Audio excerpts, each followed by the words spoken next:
Current free ಅಂತ ಇದ್ದವರಿಗೆ ಶೀಘ್ರದಲ್ಲೇ ದರ ಏರಿಕೆ ಶಾಕ್. ಮೆಟ್ರೋ ಬಸ್ ಬಳಿಕ ಹಾಲು ಆಟೋ ಕರೆಂಟ್ ದರ ಏರಿಕೆ. ಬೆಲೆ ಏರಿಕೆಯಿಂದ ತತ್ತರಿಸಿದ್ದ ಜನರಿಗೆ ಈಗ ಮತ್ತೊಂದು ಬರೆ. ಬೆಂಗಳೂರು ಆಟೋ ಮೀಟರ್ ದರ ಏರಿಕೆಗೆ ಮುಹೂರ್ತ ಫಿಕ್ಸ್ ಆಗಿದ್ದು ಮಾರ್ಚ್ 2ನೇ ವಾರದಲ್ಲಿ ಆಟೋ ಮೀಟರ್ ದರ ಹೆಚ್ಚಳ. ಬೆಂಗಳೂರು ನಗರ ಜಿಲ್ಲಾಧಿಕಾರಿಗಳಿಗೆ ಮೀಟರ್ ದರ ಹೆಚ್ಚಳಕ್ಕೆ ಮನವಿ ಮಾಡಲಾಗಿದೆ. ಕಳೆದ ವರ್ಷ ಮನವಿ ಮಾಡಿತ್ತು ಆಟೋ ಚಾಲಕರ ಸಂಘಟನೆಗಳು. 1 ಕಿಲೋಮೀಟರ್ಗೆ 5 ರೂಪಾಯಿ, 2 ಕಿಲೋಮೀಟರ್ಗೆ 10 ರೂಪಾಯಿ ಏರಿಕೆಗೆ ಮನವಿ ಮಾಡಿದ್ರು. ಬೆಂಗಳೂರಿನಲ್ಲಿ ಕನಿಷ್ಠ ಆಟೋ ಮೀಟರ್ ದರ 30 ರೂಪಾಯಿ ಇದೆ.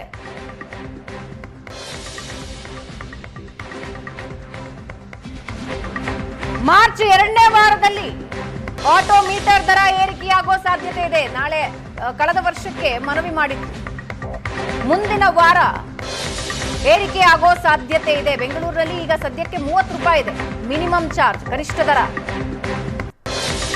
ಚಾಲಕರ ಸಂಘಟನೆಗಳು ಏನು ಹೇಳ್ತಾ ಇವೆ ಅಂದ್ರೆ 1 ಕಿಲೋಮೀಟರ್ಗೆ 5 ರೂಪಾಯಿ ಜಾಸ್ತಿ ಮಾಡಿ, 2 ಕಿಲೋಮೀಟರ್ಗೆ 10 ರೂಪಾಯಿ ಜಾಸ್ತಿ ಮಾಡಿ ಅಂತ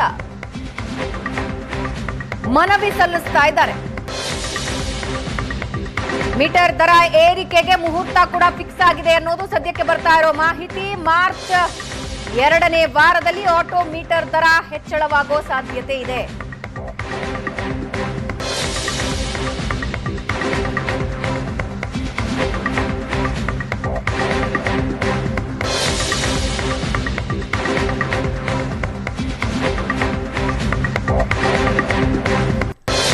ಇನ್ನು ರಾಜ್ಯದ ಜನರಿಗೆ ಕಾದಿದೆ ಮತ್ತೊಂದು ಬೆಲೆ ಏರಿಕೆ ಶಾಕ್. ನಂದಿನಿ ಹಾಲಿನ ದರ ಏರಿಕೆಯ ಸುಳಿವು ನೀಡಿದೆ ಸರ್ಕಾರ. ಪರಿಷತ್ನಲ್ಲಿ ಬೆಲೆ ಏರಿಕೆ ಸುಳಿವನ್ನ ನೀಡಿದ್ದಾರೆ ಸಚಿವ ಕೆ ವೆಂಕಟೇಶ್. ರಾಜ್ಯದ ಜನರಿಗೆ ಬ್ಯಾಕ್ ಟು ಬ್ಯಾಕ್ ಬೆಲೆ ಏರಿಕೆಯ ಶಾಕ್ ಕೊಡೋದಕ್ಕೆ ಸರ್ಕಾರ ರೆಡಿಯಾಗಿದೆ. ನಂದಿನಿ ಹಾಲಿನ ದರ ಏರಿಕೆಯ ಸುಳಿವು ನೀಡಿದೆ ಸರ್ಕಾರ. ಹಾಲಿನ ದರ ಹೆಚ್ಚಿಸಬೇಕು ಅಂತ ರೈತರು ಒತ್ತಾಯಿಸ್ತಾ ಇದ್ದಾರೆ. ರೇಟ್ ಜಾಸ್ತಿ ಮಾಡಬೇಕು ಅನ್ನೋ ಒತ್ತಡ ಇದೆ. ಹಾಲು ಉತ್ಪಾದನೆ ಜಾಸ್ತಿ ಆಗ್ತಾ ಇದ್ರು ಅನುದಾನ ಸಿಗ್ತಾ ಇಲ್ಲ.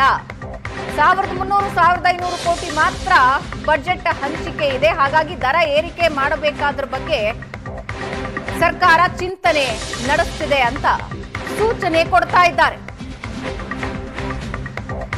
ಒಂದಾದ ಮೇಲೆ ಒಂದು ದರ ಏರಿಕೆ. ಬಸ್ ದರ ಏರಿಕೆ ಆಯಿತು, ಮೆಟ್ರೋ ದರ ಏರಿಕೆ ಆಯಿತು, ಮೆಟ್ರೋ ಟಿಕೆಟ್ನ ದರ ಏರಿಕೆ ಆಯಿತು. ಈಗಷ್ಟೇ ಆಟೋ ಮೀಟರ್ನ ದರ ಕೂಡ ಏರಿಕೆಗೆ ಮನವಿ ಸಲ್ಲಿಸಿದ್ದಾರೆ. ಅದರ ಬಗ್ಗೆ ನಿರ್ಧಾರ ಮಾರ್ಚ್ 2ನೇ ವಾರ ಅಂತ ಮಾಹಿತಿ ಕೊಟ್ವಿ. ಈಗ ಹಾಲಿನ ದರ ಏರಿಕೆಗೆ ಸರ್ಕಾರ ನಿರ್ಧಾರ ಮಾಡ್ತಾ ಇದೆ.